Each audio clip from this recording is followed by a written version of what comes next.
Welcome to Sweet Life Beat Life. We hope this video helps. You start by opening your photo and immediately duplicating the background.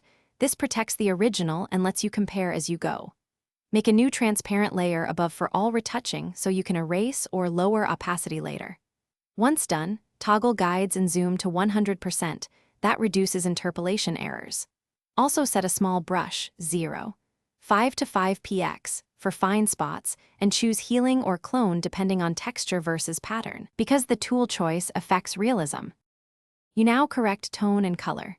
Start with colors right arrow levels or curves to fix exposure and contrast, because global corrections stabilize later local work. Add adjustment layers and attach a layer mask, then paint with black to hide or white to reveal. This keeps edits reversible.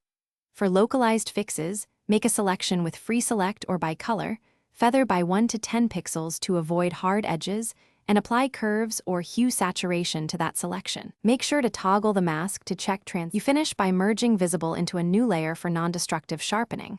Apply unsharp mask at low radius, because excessive sharpening creates halos.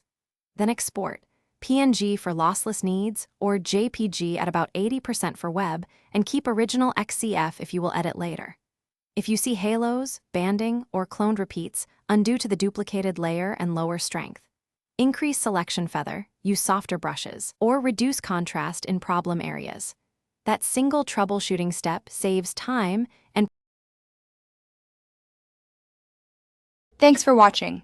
Consider subscribing if we helped you.